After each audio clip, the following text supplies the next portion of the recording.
ETF index mutual funds నేర్చుకుని stock మార్కెట్లో రాణించాలనుకుంటున్నారా? వెంటనే ఈ నెంబర్కి కాల్ చేయండి. నమస్తే రమగారు. నమస్తే జయ. రమగారు, ఈ నెల 7వ తారీఖున మనకి చంద్రగ్రహణం వచ్చింది. అసలు గ్రహణం, సూర్యగ్రహణం కానీ చంద్రగ్రహణం కానీ మీరు ఫాలో అవుతారా? ఏం చేస్తారు? గ్రహణాన్ని బట్ట అంటే మనకి దాని తీవ్రత ఉన్న దాన్ని బట్టి చేస్తారు, ఏం చేస్తారు? ఈ పాక్షిక చంద్రగ్రహణం, పాక్షిక సూర్యగ్రహణం అని చెప్తారు కదా జయ. మనకి ఇక్కడ కనపడదు, మేమేం పెద్దగా దాని మీద పాటింపుగా అలా ఏం చేయటల్లా. చిన్నప్పుడు అంటే గ్రహణం అంటే చూడాలని, గ్రహణం చూడాలి అని చెప్పి చూసేవాళ్ళం. మా పుట్టింట్లో పెద్దగా గ్రహణాల పట్టింపులు అవి లేవు. పట్టు స్నానం, విడుపు స్నానం అని చేయించేవాళ్ళు. గ్రహణం పట్టగానే స్నానం చేసేవాళ్ళం.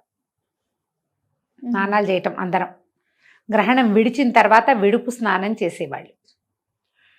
అంతే నాకు తెలిసింది మా చిన్నతనంలో, అంతకంటే తెలీదు. పెద్దగా మాకు చిన్న ఊరుగా శివాలయాలు అవి ఉన్నవి కాదు. చిన్నప్పుడు 2-3 సార్లు నేను విన్నది ఏంటంటే, చంద్రగ్రహణం మర్నాడు శివాలయంలో విరివిగా అభిషేకాలు చేసుకునేవాళ్ళు. మా కాన్వెంట్కి పక్కనే శివాలయం ఉంది గూడూరులో. ఇవాళ గ్రహణం అయితే మర్నాడు చాలా మంది కనపడేవాళ్ళు అభిషేకాలు చేసుకోవటానికి. ఇవాళ చంద్రగ్రహణం, మర్నాడు అభిషేకం. ఆ రోజుల్లో ఏం పెద్ద పట్టించుకోవాలి, చిన్నపిల్లని కదా, 5th క్లాస్ దాకా. కానీ నేను ఆలోచించుకుంటుంటే మేము అలా గమనించే వాళ్ళమని ఎక్కువ జ్ఞాపకం ఉన్నది నాకు. వివాహం అయిన తర్వాత మా అత్తవారింట్లో మంచి గ్రహణం పట్టింపులు ఉన్నాయి. అప్పుడు మా చిన్నప్పుడు ఏం చేసేవాళ్ళు అంటే, దర్భలు వేసేవాళ్ళు సామాన్ల నిండా. ఆవకాయ, మాగాయ, పచ్చళ్ళు, పాలు, పెరుగు, కుండలు, మాకు వెన్న, నెయ్యి పుష్కలంగా ఉండేవి. దర్భ వేసి గ్రహణం అయిన తర్వాత దర్భలు తీసేయటం తెలుసు నాకు. ఇల్లు శుద్ధి చేసేవాళ్ళు, వాకిళ్ళు అవి కడిగేసేవాళ్ళు. మొత్తం వాకిలి ముందు పెద్ద పెద్ద పెరళ్ళు, పల్లెటూరు కదా, ముందు వాకిలంతా కడిగేవాళ్ళు, వెనకాల వరండా అంతా కడిగేసేవాళ్ళు. నీళ్లు పోసి కడగటం, ఇల్లు కూడా కడుక్కునేవాళ్ళం. అవే చిన్నప్పుడు చేసినవి. హైదరాబాద్ వచ్చి వివాహం అయిన తర్వాత నాకు తెలిసింది వీళ్ళు ఇంకా గట్టిగా పాటిస్తారు. గ్రహణం సమయంలో డాక్టర్ గారు జపం చేసుకుంటారు జయ. ప్రతి గ్రహణం సమయంలోనే చేస్తారు. గ్రహణ కాలంలో జపం చేసుకోవాలి. అప్పుడు ద్విగుణీకృతం ఎక్కువ అవుతుందట. 1000 రెట్లో ఇంకా ఎక్కువ రెట్లో అయిపోతుంది ఆ జపం. సూర్యగ్రహణమైనా చంద్రగ్రహణమైనా కూడా, పగలైనా రాత్రైనా గ్రహణ సమయంలో ఈ జపం చేసుకోవాలని ఎవరికైతే మంత్రోపదేశం ఉంటుందో వాళ్ళు జపం చేస్తే మంచిదని నేను తెలుసుకున్నాను. అయితే నాకు అష్టాక్షరి ఉపదేశం ఉంది, కాసేపు జప చేసుకుంటాను నేను.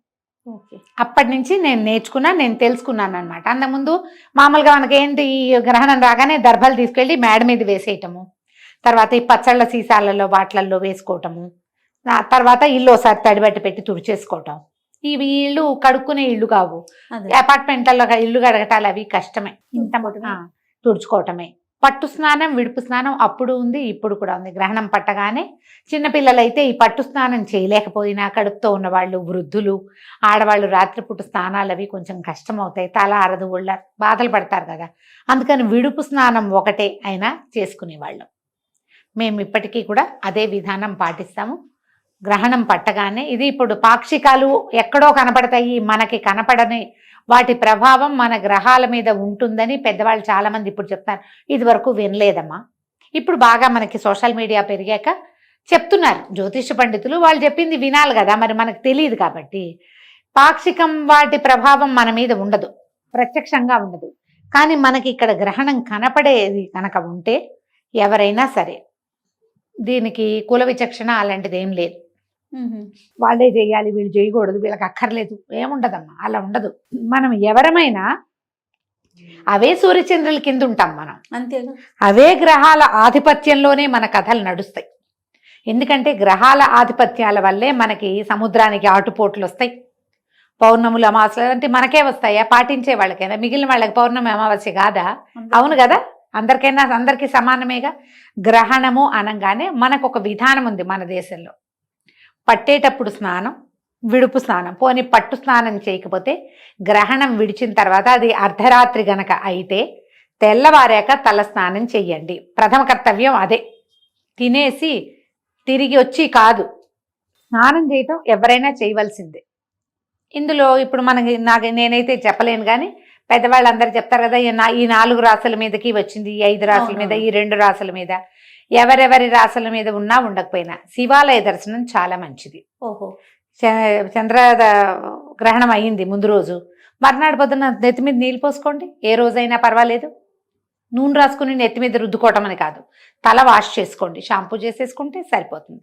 శివాలయం పొద్దునో సాయంత్రమో మీ కుదిరికని బట్టి ప్రతి వాళ్ళు శివాలయ దర్శనం చేయవచ్చు, మంచిది.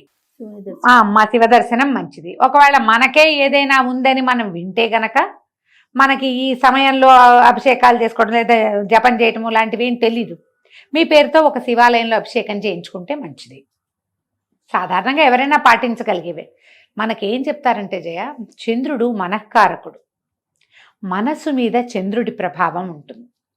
సాధారణ విషయం. ఇందులో లాజిక్ కనుక మనం వెళ్ళామంటే ఈ మన చంద్రుడు గ్రహణం పొందినప్పుడు మనకి మానసిక సంతులన పోయేందుకు అవకాశం ఉంది. ఏమైనా ప్రెషర్స్ రావచ్చు. మన జాతకంలో చంద్రుడు ఉచ్చ స్థానంలో ఉండటమో లేదా ఏదో స్థానంలో ఉంటాడు, ఎక్కడో చోట ఉంటాడు కదా, దాన్ని బట్టి దాని ప్రభావం మన మీద కొంత ఉండడానికి అవకాశం ఉంది. ఈ చంద్రుడి సమస్య అనగానే చంద్రుడికి రంగు తెలుపు, తెల్లటి వస్తువులు ఎవరికైనా ఇవ్వటం, బియ్యం ఇవ్వచ్చు, తర్వాత వెండి వస్తువులు, పాలు పెరుగు ఇవ్వచ్చు, వెండి వస్తువు ఏదైనా ఇవ్వచ్చు, తెల్లటి వస్త్రాలు ఇవ్వచ్చు.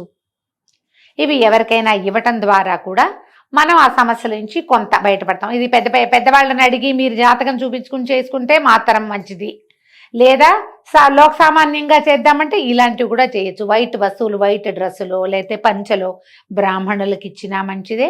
ర్యాండమ్గా ఎవరికైనా పడేటట్టుగా పాతవి కాదు కొత్తవి కొని గనక ఇస్తే మీకు దాని ప్రభావం కొంత తక్కువగా ఉండేందుకు అవకాశం ఉంది. స్నానం చేయటం, మీకు ఏదైనా చిన్న ఉపదేశం ఉన్నా లేదా మీరు దైవభక్తి పరులు రోజువారీ ఏదో కృష్ణారామ అనుకునే అలవాటు ఉంటే గనక మనం ఆ సమయంలో కూర్చుని ఏదైనా చదువుకోవచ్చు. విష్ణు సహస్రనామం చదివే అలవాటు ఉంది, చదువుకోండి. లక్ష్మీ అష్టోత్తరం చదువుతారు, చదవండి, ఏం పర్వాలా. దేవతదా, దేవుడిదా, వినాయకుడిదా, కుమారస్వామిదా ఆలోచించద్దు. మీరు ఏం చేసినా ఒక్కటే శ్లోకం వచ్చు, మీకు శుక్లాంబరధరమే వచ్చు, చదవండి 108 సార్లు, అదే ఏం పర్వాలా. ఏదైనా సరే ఒక్క దైవ ప్రార్థనా శ్లోకమైనా సరే గ్రహణ సమయంలో చదివితే అది రెట్టింపుగా దాని ఫలితం మనకు అందుతుంది. ఎనర్జీస్ పెరుగుతాయి మనకి. ప్లస్ అమ్మా, ఇది ప్లస్ చేసుకోవటమే అంతే. ఇది గర్భవతులు దీన్ని చూడకూడదు, కదలకుండా ఉండాలని చెప్తారు. గర్భవతులు అయితే మీరు రెస్ట్ తీసుకోండి, ఏం చెయ్యొద్దు. దీనికి ఇంకొక నియమం ఏంటంటే జయ, గ్రహణ సమయానికి ఆహార స్వీకారం చేయకూడదు ఎవరైనా. గ్రహణం టైంకి పొట్టలో క్రియలన్నీ అయిపోవాలి, అరిగిపోవాలి, అన్నం ఎత్తిపెట్టేసేయాలన్నీ.